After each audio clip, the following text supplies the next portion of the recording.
Land ineligible అర్హులు కాని వారికి ఇచ్చిన ల్యాండ్ 1300 కోట్లు. Fresh hold rights assignment lands ని ఫ్రెష్ హోల్డ్ గా మార్చింది 14,830 కోట్లు. డాటెడ్ ల్యాండ్స్ ఇవన్నీ కూడా ఇల్లీగలీ ఫ్రీ హోల్డ్ చేసింది 6,189 కోట్లు. ఇంకొక పక్కన పట్టా మేడ్ ఇల్లీగలీ ఫ్రెష్ హోల్డ్ చేసింది ఇది 102 కోట్లు. ఇదేమిది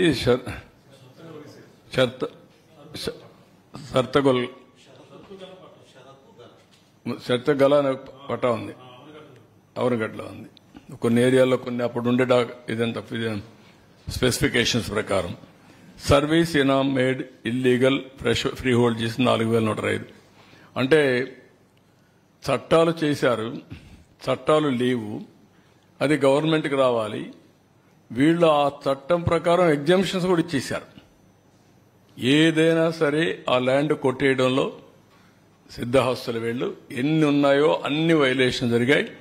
ఇది నేను ఒకటే ప్రజలందరికీ విజ్ఞప్తి చేస్తున్నా, ఇంకా మీ భూములు ఒకసారి చెక్ చేసుకోండి.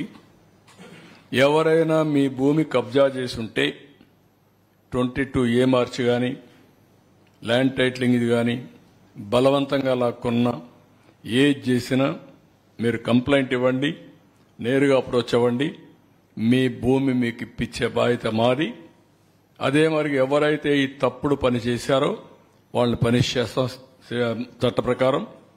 తద్వారా మీకు న్యాయం చేపిస్తాం. ఇలాంటి జరిగినప్పుడు భవిష్యత్తులో ఇంకొకరు చేయకుండా ఉండాలి అంటే కఠిన శిక్షలు అవసరం. మళ్లీ మీరు కూడా ధైర్యంగా ముందుకొచ్చి మీ భూమి పరిరక్షించుకుంటే భవిష్యత్తులో ఇలాంటి చేయాలంటే కూడా ఎవడైనా భయపడతాడు. ఈ విషయంలో చాలా స్పష్టంగా ఉండమని అప్పీల్ చేస్తున్నా. రాష్ట్రంలో చాలా జరిగాయి. ఇక్కడే చిన్న చిన్న విషయాలు ఇక్కడ చెప్పలేకపోయాం. విశాఖపట్నంలో ఒక అతనైతే ల్యాండ్ ఓన్గా కొనుక్కుంటే ఆయన ఎంత హెరాస్ చేశారో కడాన సుప్రీంకోర్టు వరకు పోయే పరిస్థితి వచ్చింది.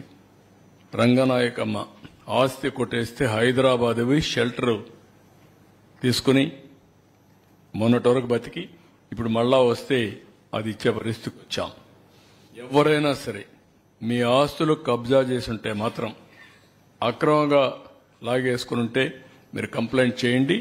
మీకు ఇప్పించే బాధ్యత. అవసరమైతే అలాంటి వారికి న్యాయం కోసం ఏదైనా 10 రూపాయల ఖర్చు అయితే పెట్టి అవసరమైతే చట్టాన్ని మార్చి, అందుకే మేము వచ్చాం. నెక్స్ట్ అందుకే నేను ఈరోజు ఒక పని చేస్తున్నాం. ఇలాంటి ఫ్రాడ్ అంతా కూడా విలువ ఈరోజు మాకు వచ్చింది మాత్రం 35,576 కోట్లు. అదే మాదిరిగా దీన్ని మొత్తం చూస్తే ఇంకా ఎక్కువ ఉంటుంది. అంతేకాకుండా గవర్నమెంట్ వాళ్ళందరినీ కంప్లైంట్ ఇవ్వమంటున్నాం. దీనికోసం ఒక చట్టం తీసుకొస్తాం. ఏపీ ల్యాండ్ గ్రాబింగ్ యాక్ట్ గుజరాత్లో తీసుకొచ్చారు. గుజరాత్ ల్యాండ్ గ్రాబింగ్ యాక్ట్ 2020 గుజరాత్లో తీసుకొచ్చారు. ఇందులో ప్రూవ్ చేసుకునే బాధ్యత ఎవడైతే కబ్జా చేశారో వాళ్ళపైన ఉంటుంది. బాధితుల కాదు, ఎవరైతే హైహ్యాండ్గా బిహేవ్ చేసిన వాళ్ళపైన ఉంటుంది. ఈ చట్టం అప్హెల్డ్ చేశారు. ఈ చట్ట ప్రకారం పనిష్ చేస్తాం. ఈ చట్టాన్ని కూడా తీసుకొస్తాం. వీళ్ళని తొందరలో తీసుకొచ్చి మళ్లీ చెప్తున్నా, ఏపీ ల్యాండ్ గ్రాబింగ్ యాక్ట్ తీసుకొస్తాం on the lines similar to Gujarat land grabbing act 2020. అది తీసుకొచ్చి మొత్తం పనిష్ చేస్తాం. No question of excuse. ఎవరిని వదిలిపెట్టాం, కఠినంగా శిక్షిస్తాం. నెక్స్ట్